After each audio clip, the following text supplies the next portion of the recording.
Gracias amigos por estar con nosotros en este encuentro con la ciencia especial, porque estamos con Manuel Pantigoso, que es director del Centro de Extensión Cultural de la Universidad Ricardo Palma, que cumple 20 años. Y para ello, para celebrarlo, Manuel ha editado el libro La creatividad como forma de vida. Esto realmente es muy importante porque hoy se habla mucho de la creatividad, y si este viene a través del arte, es muy bien comprendido por todos. Manuel, gracias por aceptar esta entrevista. A ti Modesto, y en ti, y más allá de tu nombre, tú tienes una modestia espiritual, sin duda, a pesar de tu talento y tu genialidad. Y entonces parto de tu nombre. Tu nombre, además, en esta época de la Navidad, en donde el hombre necesita desarrollar su mundo interior, su mundo particular. Y efectivamente, como tú bien dices, acaba de salir ese libro que hemos editado en la Universidad Ricardo Palma, en la Oficina Central de Extensión Cultural y Proyección Social, que cumple 20 años. Y es un libro que contiene, pues, partes conceptuales a base de artículos, 20 artículos, simbólicamente alusivos a los 20 años, pero también aparecen muchas fotografías, son 50 páginas de fotos que pretenden pálidamente decir lo que ha pasado en 20 años a través de la imagen visual. Así que ahí te respondo en una primera intención lo que es este libro, lo que pretende, por qué aparece, y agradeciéndote sinceramente porque hayas venido aquí para, en mi domicilio, tener esa conversación que me acuerdo iniciamos hace tantos años en Santiago de Chuco. ¿Te acuerdas? Un viaje tremendo. Un viaje tremendo, maravilloso, donde tú, en cada lugar y espacio que recorríamos, nos dabas una lección de ciencia a base de la temperatura, de la atmósfera. La cuesta, sí, antes de llegar a Shorey, Quirubilca, sí, pudimos ver el pico del Huascarán desde ese punto. Imagínate, increíble, que está a sí, 160 kilómetros, sí, ¿no? Y por supuesto, en ocasión de visitar a César Vallejo. A César Vallejo, era un homenaje, ¿no?, que rendíamos. Y una cosa que recuerdo hasta este momento, y que es muy simbólico frente a tu visita, el mundo del arte y el mundo de la ciencia, la percepción de la realidad, la manera como entendemos las cosas, cuando tú nos explicaste por qué uno podía pasar de un calor violento, un pasito adelante, un frío muy fuerte, del sol a la sombra en la sierra. Por falta de oxígeno, digamos, claro, o por el poco oxígeno que hay, efectivamente la luz cae, así te quema la piel, pero si te pones un sombrerito, sí, ¿no, de esos que tú usas? Por aquí tengo, no sé si me pueden alcanzar mi sombrerito. Claro, allá está, y ya, entonces, ya vendrá. ¿Qué pasa? Que en la costa, en Lima, por ejemplo, al contrario, como no hay esa sequedad, el calor se difunde por todos lados, nos metemos a la sombra, igual hace calor, ¿no? Bueno, pero tu libro es interesantísimo porque el arte está en todos lados, ¿no? Y en la ciencia y en la vida, como tú dices, hay un artículo que es justamente forma de vida, ¿no? La creatividad en forma de vida. ¿Cómo tú ves a la gente, así con la perspectiva del arte? ¿La gente es artista por naturaleza desde niño, como ocurre con la ciencia? ¿Es creativa? ¿Los niños son creativos? ¿O tiene que haber toda una formación? Yo pienso que el ser humano, en sus genes, en su parte biológica, en su nanobiología, desde allí define lo que es el ser humano. Y el ser humano se distingue fundamentalmente, entre otras cosas, porque es un ser creativo. Si asume lo que él es como elemento básico de su vida, el título del libro tiene sentido: la creatividad como forma de vida. Es que la creatividad no solamente está en el arte, está en todas partes. En este momento que estamos conversando aquí en mi casa, estamos llenos de arte. Y en la conversación que vamos a tener o que estamos teniendo, la manera como se desarrollan las ideas, cómo van apareciendo desde la sombra elementos luminosos. En lo que hemos hablado de Santiago de Chuco, en donde el sol y la sombra se juntan, pero ese es un problema de elementos atmosféricos, pero que la gente no capta. Hay que explicarle, hay que decirle.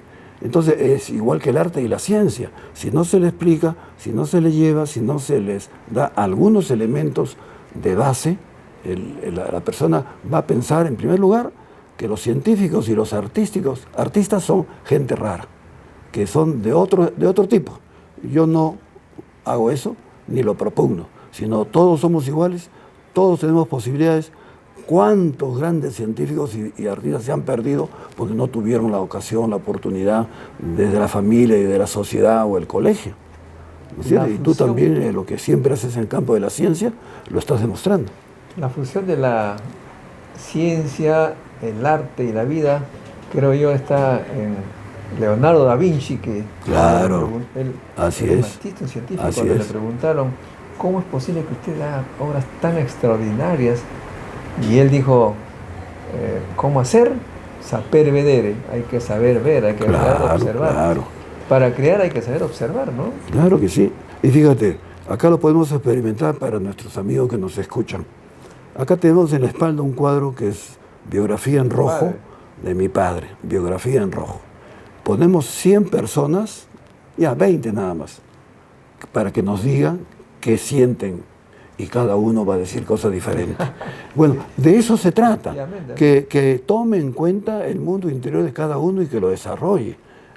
Después se van a ver los elementos coincidentes entre los 20, pero en todos ellos, para poder entender, tiene que cambiar de sintonía y la percepción tiene que ser de otra manera, la visión de las cosas interiores deben ser también diferentes, el sentido del concepto y de la abstracción de la realidad del sujeto y de los elementos que están detrás de las cosas, pero casi invisibles por el momento, pero que la ciencia está descubriendo eso invisible y cada vez iremos entendiendo mejor las cosas. También en ciencia se dice mucho, los grandes científicos dicen, que el tema es no entrar a lo que es, a la supuesta realidad, sino a la forma como uno lo ve, ¿no? Claro. Y uno lo ve con un sentido artista, y me acuerdo que un científico, Richard Feynman, cuando le dijeron, tu fórmula parece que no funciona en el laboratorio. Es demasiado bella para que no funcione. O sea que si una fórmula es bella, sí, tiene que ser verdad. Exacto. Y quizá un paso antes habría que decir para llegar a eso que si es bello es real y es profundo. Es la necesidad de saber que cuando la subjetividad, y esto es un pensamiento kantiano, cuando la subjetividad se pone en movimiento para captar, lo captado se vuelve intenso y profundo, por causa de la subjetividad de un individuo con sus emociones, con sus sentimientos, que se coloca frente a las cosas.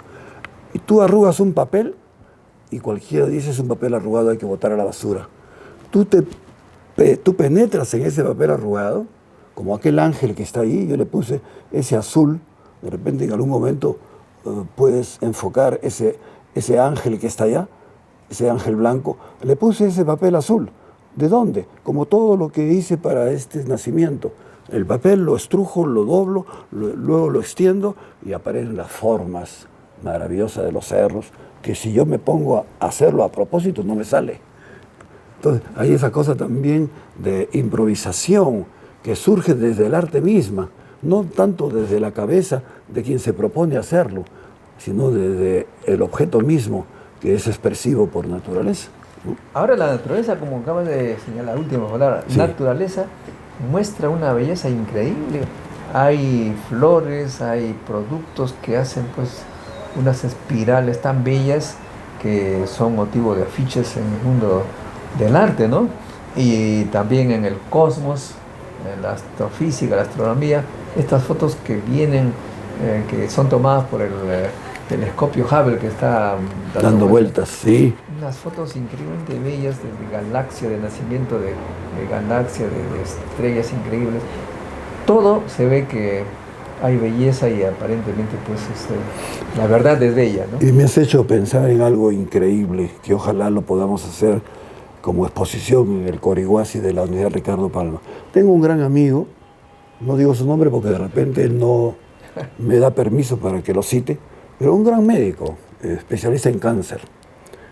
Ya ahora está descansando, pero tiene también su hijo que sigue su misma línea del padre. Un día me llamó, ya sabes quién es, un día me llamó, me dice, oye Manuel, a ti que te gusta la pintura, que tú eres hijo del gran pintor Domingo Pantigoso, te voy a mostrar los mejores cuadros que he hecho, que son mejores que los de tu padre. Entonces me llevó a un espacio, apagó las luces y proyectó. ¿Qué cosa es lo que proyectó? Cuadros bellísimos, composiciones increíbles, de un color y una textura realmente notable, me quedé asombrado. Pero no sabía, yo sabía que no era de él, pues, ¿no? Pero ¿de dónde salía todo eso? Al final riéndose me dijo, son células cancerígenas, que con el contraste químico que se pone, no sé qué, cómo se llama, elementos, oye, microscopios. No te puedes imaginar, qué cosa fantástica. La primera cosa que hice, dije yo, qué bello, qué intenso, qué profundo. Sí. Me lleva a unos niveles de abstracción y de emoción, porque me encuentro frente a la estética. Ahora, ¿esa estética ha sido creada? ¿Ha habido una intención de un artista para hacer ese cuadro? No, la naturaleza tiene sus propios misterios. Ahí, agregando contrastes a esas células increíbles, se convierte de algo terrible, basta decir célula cancerígena, para que se descarapele el cuerpo. Pero de ahí sale una cosa bella, una cosa hermosísima. ¿Dónde está el arte? ¿Está solamente en el ojo que mira o está en la propia naturaleza que espera que la miren? Eso creo que es bella, la naturaleza es bella. Incluso las fórmulas que explican el universo son simples, son simétricas. Incluso se habla de la simetría en las partículas. Y dime, veo aquí que también hay indigenismo, sí, ¿no? Sí. Este mestizaje, este choque de culturas, ha resultado positivo aparentemente por todo lo que ha dado lugar en lo que respecta al arte, ¿no? Sí, sin duda, lo que ha sucedido es que, como siempre se quieren poner esquemas, rótulos o fórmulas establecidas a partir de una supuesta inteligencia, de una capacidad interpretativa, que quizá en el fondo sea más bien una manera de decir yo soy, yo saco pecho, yo sé más que tú, esto lo interpreto, esto hay que interpretarlo de esa manera. Pero más allá de eso es cierto, el movimiento indigenista que surge por los años 20 y que va hasta los años 40, 50, y que tiene Sabogal, aunque a él no le gustaba que le digan indigenista, yo también estoy de acuerdo con eso.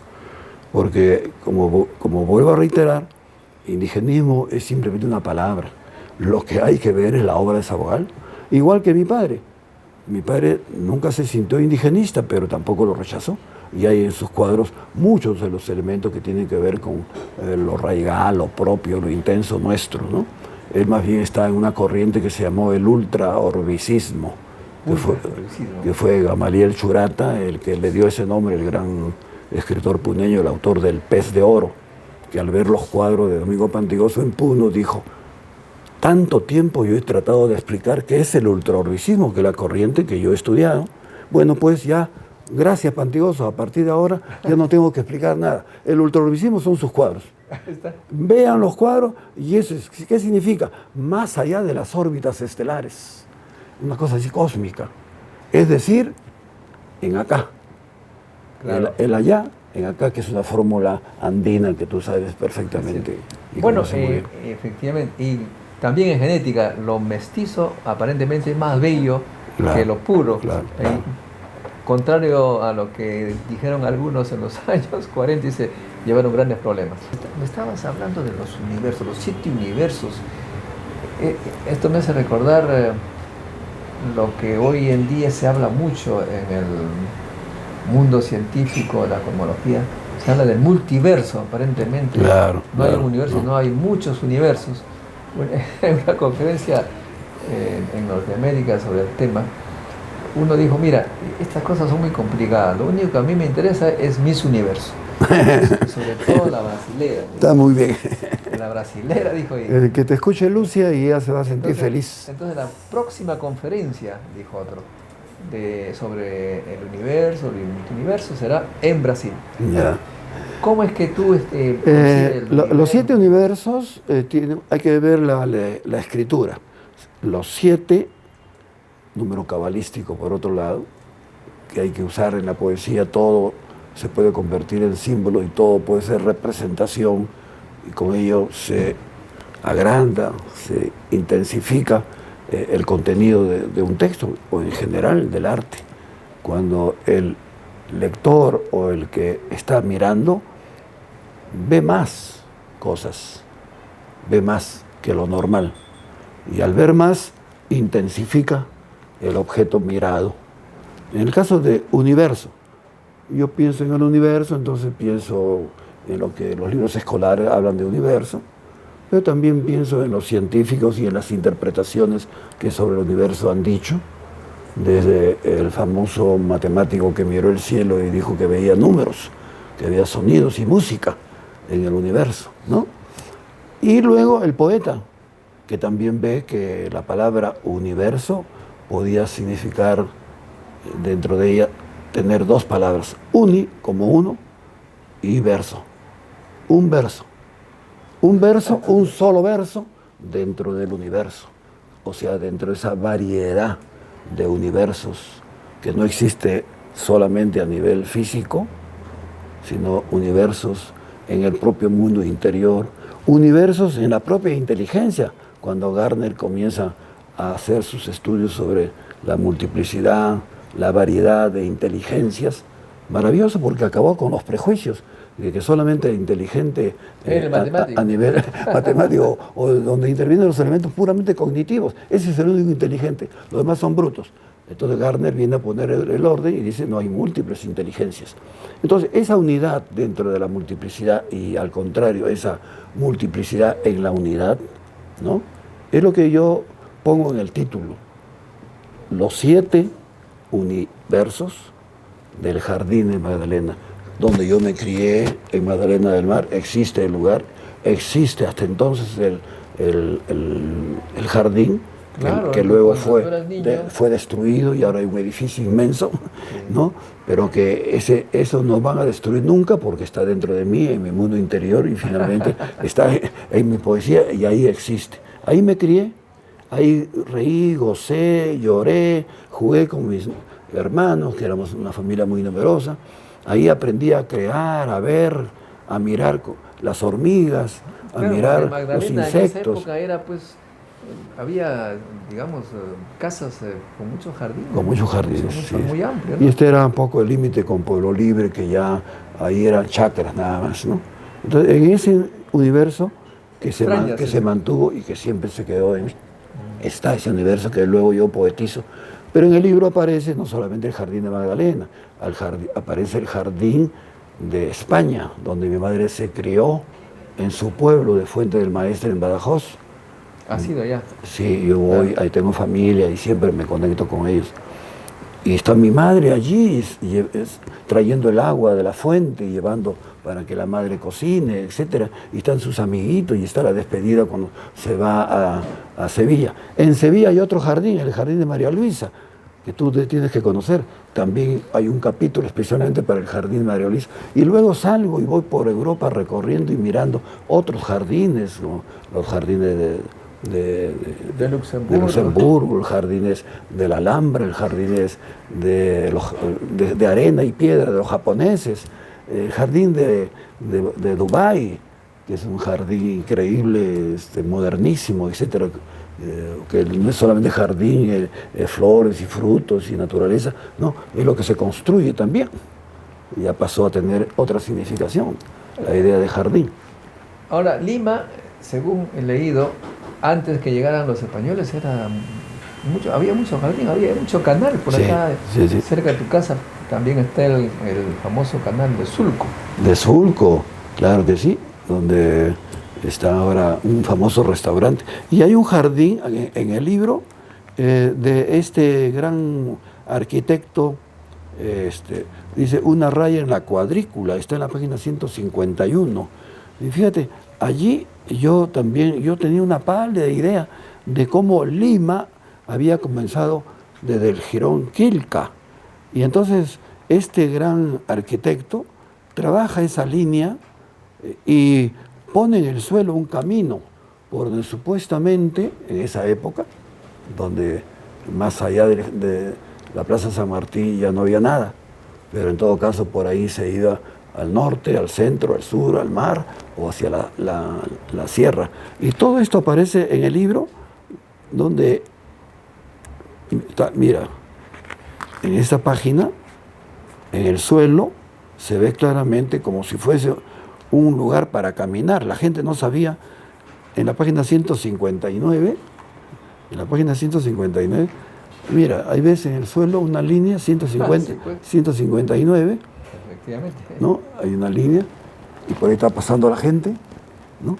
Este es otro jardín, ese jardín que se fue construyendo en Lima, la ciudad jardín, la ciudad que nació desde Quilca, en un lugar que ahora es muy paradigmático, de libreros, de nocturnidad, de intelectuales, de escritores, etc. Eso es Lima. Y descubrirnos como lo que somos y entendernos mejor a partir de ese descubrimiento es también entrar en la dimensión profunda del arte.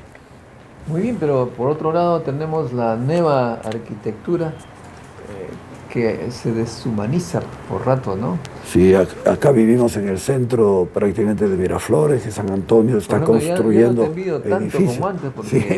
de acá tú mirabas el mar, ¿no es cierto? Así es. Eras el rey del mar. Sí, es cierto. Lo que me pasó a mí también, subía a mi azotea, Ajá.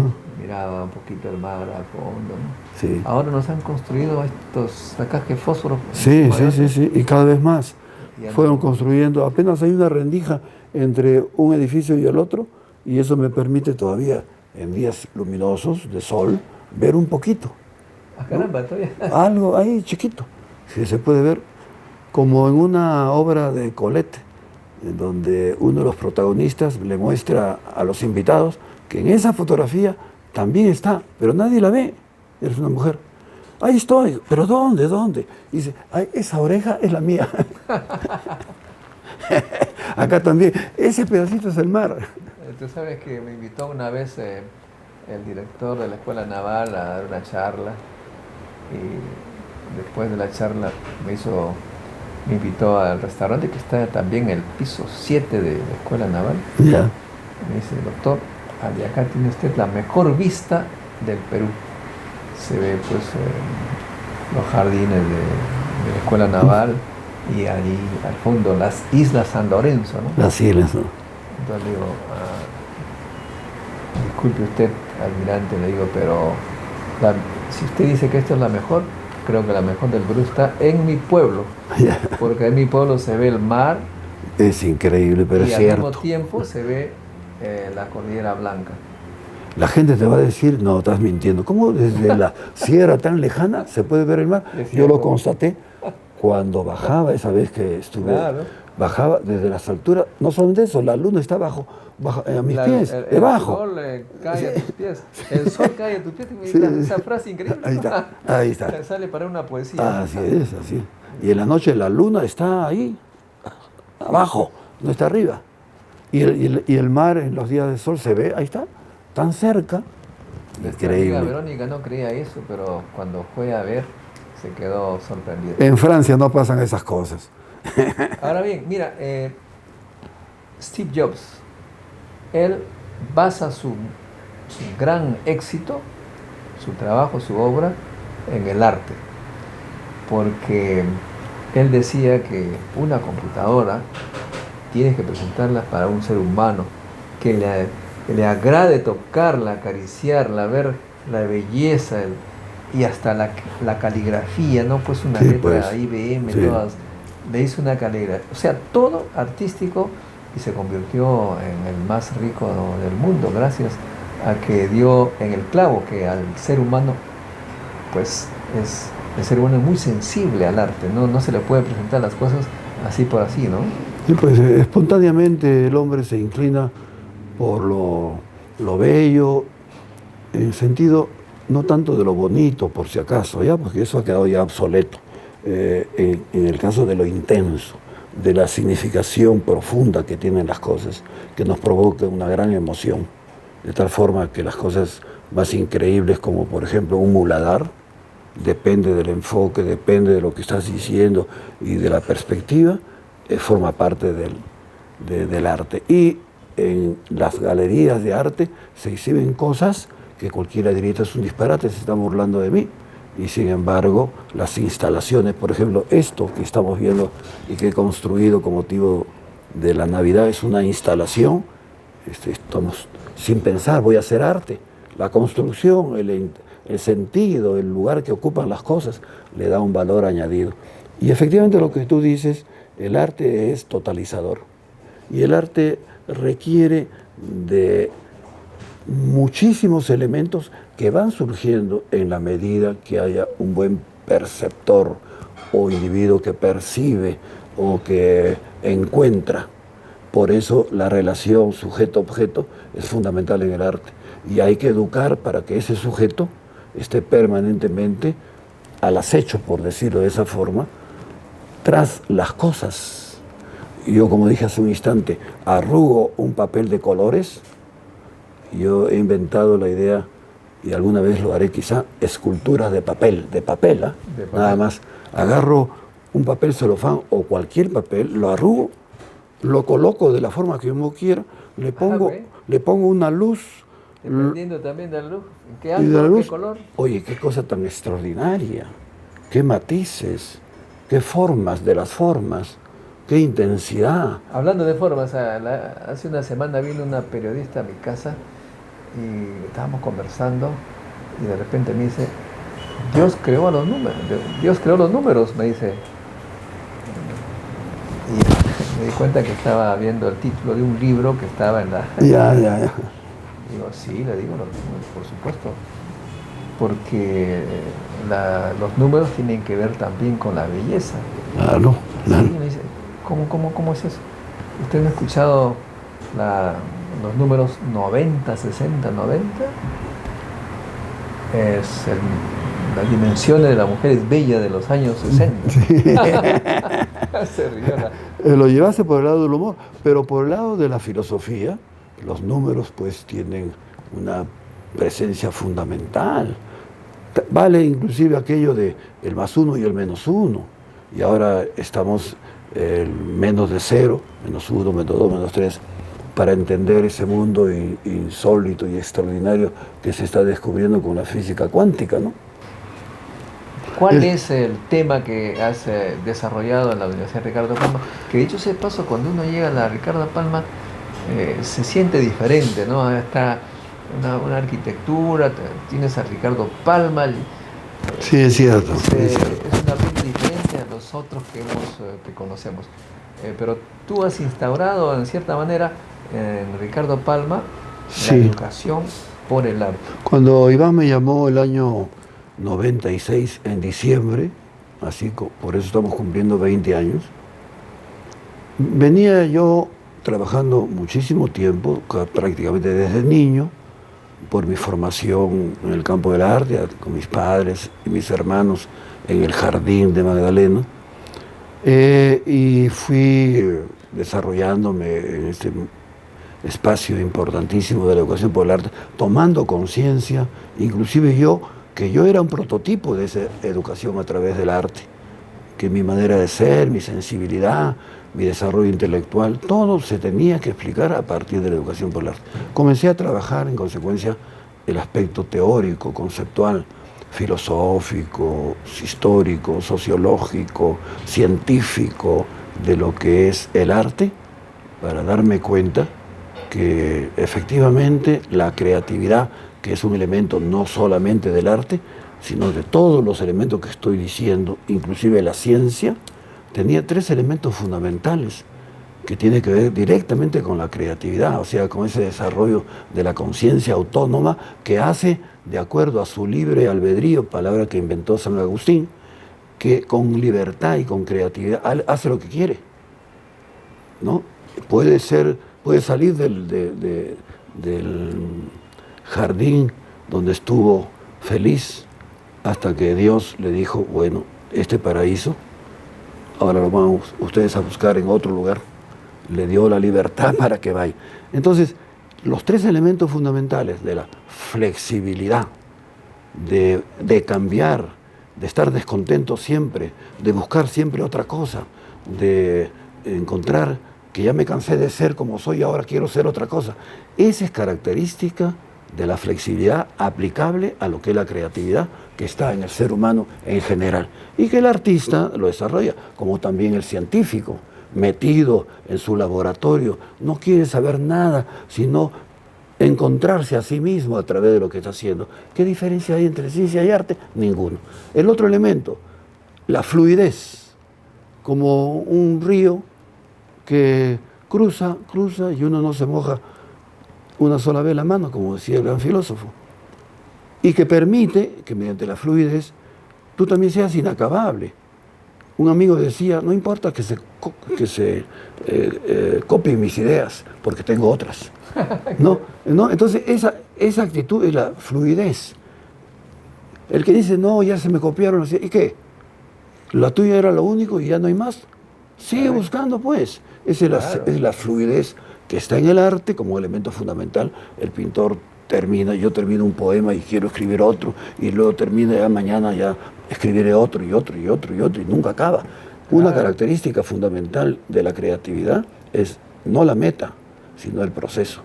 El proceso. Eso es fundamental. El proceso se convierte en metas permanentes. El placer está en el proceso, no. Así es. Y por último, la tercera cosa fundamental del arte, que lo expresó muy bien el gran poeta mexicano Octavio Paz, cuando refiriéndose exclusivamente al poeta, pero que le podemos ampliar para todos los lenguajes artísticos y para todo espíritu creador, fue el siguiente, que lo he dicho muchas veces.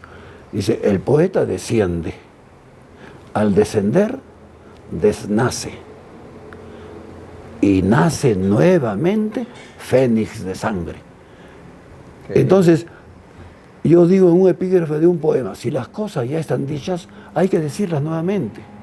Eso mismo que se ha dicho, dilo, pero con tus palabras, con tu percepción, con tu sangre, con tu conciencia. Y siempre serás original. Mentira, no, eso ya no puedo escribir porque ya lo han escrito sobre eso. Hay mucha gente que ya escribió. Entonces, ese espíritu que la educación por el arte personalidad trae. en la nueva forma. Es como la ciencia, efectivamente. Allí los científicos, cuando tú hablas, dices que me copien, no importa. Sí, tengo otras ideas. E incluso el que si te copia es muy bueno, dicen, bueno, subiré a las espaldas de los grandes. Claro.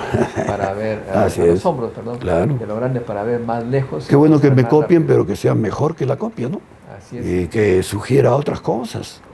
Y además la ciencia efectivamente es cada vez más compleja porque uno cree haber llegado a la meta. Sí, sí. Y se descubre otras, ¿no? Como horas. Picasso decía, una obra terminada es una obra muerta. Entonces por eso tenía que sacar otro lienzo rápidamente y por lo menos esbozar el comienzo para que no haya culminación, sino continuidad del proceso. ¿No? Increíble. Cuando tú hablas del proceso, me hace recordar también a estas frases que salen de Confucio. Dice, él reconoce, dice, si tú tienes todas las virtudes, resumiendo, todas las virtudes que te puedas imaginar, si es que no tienes el amor por el aprender, sí. todo lo que tú has hecho no tiene valor. Claro. O sea que el proceso de aprender es lo que... Fundamental. Es más importante que la enseñanza, porque en la enseñanza hay un hombre que entrega y finalmente no sabe qué pasa con eso que entregó. Y finalmente si se lleva al campo docente, no se trata de que me aplaudan como profesor, sino que yo aplauda al alumno por haber aprendido. Y ese aprendizaje está en el campo del alumno. Y es un aprendizaje que se renueva justamente por ser un alumno. Es un aprendizaje que va en evolución. Cualquier cosa elemental que uno piense, ya lo ha estudiado. Y cualquier cosa compleja está en eso simple y sencillo que se dijo. Por ejemplo, el sustantivo. Desde que uno entra a la primaria y le comienza a dar nombre a las cosas, después la profesora o el profesor le dice, eso se llama sustantivo, pero podía no decirle, es el nombre que tiene las cosas. Pero el sustantivo se sigue estudiando en la filosofía de la lengua y del idioma, porque en la universidad se sigue estudiando el nombre de las cosas, ¿no? Es pura filosofía. Sin embargo, lo que observo en la mayoría de las escuelas, no todas, claro, es que muchos profesores les gusta la repetición y obligan a que los chicos aprendan de memoria. Eso es una barbaridad, ¿no? Claro, y por eso es que cuando comienzo a trabajar en la Ricardo Palma, con el apoyo extraordinario que Iván Rodríguez me ofrece, donde él nunca dice no porque tiene plena confianza, lo dice a voz en cuello que yo he sido profesor de él, lo cual me honra y le agradezco su gentileza. Quiere decir que me está dando campo libre para yo poder realizar mis cosas. Y todo eso que estamos hablando lo pongo en movimiento a través de conferencias. Yo debo confesar que don Iván fue el que me sugirió para entrevistarle. Claro. Se reconoce. Bueno, es un hombre de mucha calidad y es maravilloso. Sensible, ¿no? Sí. Y yo por eso también digo siempre que si no estuviese Iván en la Ricardo Palma, yo no podría haber hecho todo lo que hice, porque él siempre dice, pero ¿qué te voy a decir nada si tú lo sabes, tú me has enseñado a mí? Entonces esa cosa gentil y amable te fortalece y te da confianza para seguir haciendo. Yo pensaba que podía estar 1 año o 2 como máximo, y yo estoy 20 años. Ahí está, pero a nivel nacional, sin embargo, creo que no hay una comprensión política del valor de la cultura. Aquí veo un artículo en el libro que nos habla los gobiernos y las políticas públicas culturales en el siglo XX. Es interesante. 82. Ese es un artículo que en síntesis está diciendo lo siguiente. Es el gran historiador y amigo de la Universidad Rosas, ¿no? Que siempre se piensa que los gobiernos democráticos son aquellos gobiernos en donde el arte, por su sentido de libertad, por su humanismo profundo, etc., tendría un mayor desarrollo en los gobiernos llamados democráticos. Y por el contrario, los gobiernos más bien llamados dictatoriales, sobre todo los gobiernos militares, son los que no le darían esa importancia. Rosas más bien, lamentando por supuesto que tenga ese descubrimiento, pero es una verdad, que más bien en las épocas de dictadura inclusive, como las dictaduras que hemos pasado en el siglo pasado, al final de la segunda mitad del siglo pasado, ahí salieron leyes, ahí hubo trabajo, ahí hubo desde la Casa de la Cultura. Es verdad que con un cierto, obviamente, dirigismo político, etcétera, pero no son así, más bien los gobiernos democráticos, que en un exceso de cada uno hace lo que no hay una orientación o un apoyo o una idea. Su trabajo no es que aplauda a los gobiernos dictatoriales, sino que llama la atención para que también se descubra la verdad detrás de esas mentiras que de tanto decirlas, o mentiras que de tanto decirlas se convierten en verdad. De antemano le preguntas en una encuesta, ¿quién hace mejor actividad cultural? ¿Los gobiernos militares o dictatoriales o los gobiernos democráticos? Y toda la gente por inercia dice los gobiernos democráticos, y parece ser que no. Por lo menos el libro plantea esa situación. Muy interesante, porque esto es prácticamente lo mismo que ocurre con la ciencia. Sí. En Estados Unidos se hicieron una entrevista a un premio Nobel, Weinberg, y le preguntaron cómo fue su experiencia para este gran proyecto que querían hacer en Estados Unidos, un superacelerador que le hubiera ganado a los europeos. Él dijo, bueno, la democracia no lo permitió, sí, porque los políticos democráticamente decidieron que hay que liquidar el gobierno, el proyecto. Y en un debate que tuve con un congresista, él me dijo que es cuestión de prioridades. Imagínate. Y yo le dije, pero hablando de prioridades, la ciencia permite comprender el origen de las cosas, permite una cultura más grande, permite comprendernos a nosotros mismos. ¿Eso no cree usted que tiene algo de prioridad? Y él dice, su respuesta, me acuerdo, palabra por palabra, dice un poco, palabra por palabra, que en realidad fue una sola, no. O sea, O sea que, no cree. no, simplemente el político se no y se acabó. Sí.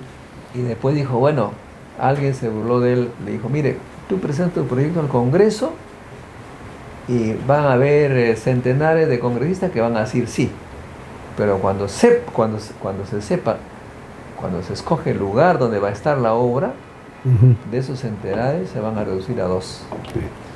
que es el congresista del sitio. Sí. Entonces, Bueno, la Juan, democracia entonces a veces pues, tiene sus no, temores, sin ¿no? duda, y eso hay que decirlo también con valentía, y debe entrar al debate. Lo cierto está en que detrás de Bueno, todo además eso, hay que cuestiones fácticas, hay que ver la historia. así los es, así es. hechos. Y pasa, y Y partiría, por esa razón es buen trabajo el sí, tema. para cuestionar, para atraer la atención y para discutir sobre ese asunto, ¿no? Porque quizá en el fondo, detrás de todo aquello está el eterno problema de que todo lo que sea cultivo, de ahí viene la palabra cultura, todo lo que sea cultivo del espíritu, todo lo que sea reconocimiento de uno mismo, todo lo que signifique buscar en nuestros propios sentidos particulares, personales, en donde el hombre está en su pureza y en su hondura, no importa. Estamos en un mundo del pragmatismo, lo que importa son estos edificios, lo que importa tener mucho dinero, etcétera, etcétera. Pero el humanismo, que es una de las cosas fundamentales en nuestra universidad y que muy bien lo ejerce y lo conduce Iván, no se toma en cuenta. Y el arte como expresión de esas manifestaciones del conócete a ti mismo a través de todas las cosas que uno haga, no solamente del arte. Cuando voy a la cocina y hago un plato, me estoy conociendo a mí mismo. Cuando estoy hablando contigo, en una inteligente conversación como contigo, me estoy conociendo más. Cuando te vayas, estaré lamentando que no estés siempre a mi lado para seguir charlando, porque así me estoy conociendo más. En fin, cuando me como un dulce, me estoy conociendo más, pero el conocimiento de uno mismo es lo que menos se hace. Muchas gracias, esa palabra muy buena que terminas, una buena frase. ¿Eh? Sí. No sé, dirígete por favor a la juventud final. Bueno, siempre lo he estado haciendo. En primer lugar porque con mis 80 años, aunque Chema Salcedo el otro día dio un salto de susto, cómo era posible que estoy mintiendo, etcétera, le dije no, que de repente algunos nos conservamos un poco más. Toda mi vida, que en donde me he dedicado y sigo dedicándome a la docencia, yo siempre he partido de eso que estamos hablando. Por eso me resulta muy familiar, de educar al hombre, no tanto para que sepa algo de memoria, o porque al día siguiente traiga una fórmula física, química, matemática, o porque repita la lección que yo he dado, etcétera. No, para qué cosa quedó en ellos y qué pasó con ese conocerse a sí mismo. Fui al cine, ¿qué película viste? Ya. Y al salir, ¿qué pasó? ¿Te sentiste nuevo y diferente? No, profesor, no. Entonces no viste nada. Si te cambió, si fuiste a una obra de teatro, si hablaste con un amigo, con un profesor o con una persona mayor o con tu amigo del barrio y te prendió fuego por dentro y te llevó a una dimensión más honda y más profunda sobre lo que es la vida, lo que es la sociedad y los valores como la libertad, la justicia y al mismo tiempo el sentido del dolor y de la tristeza y de la angustia como fuerzas vivificantes. Y ahora que estamos en la Navidad con mayor razón, Cristo muriendo en la cruz, eso lo hemos escuchado 1000 veces, redimió a la humanidad y trató de que la muerte no sea el acabamiento, sino el principio de un mundo superior y metafóricamente diferente, sin duda.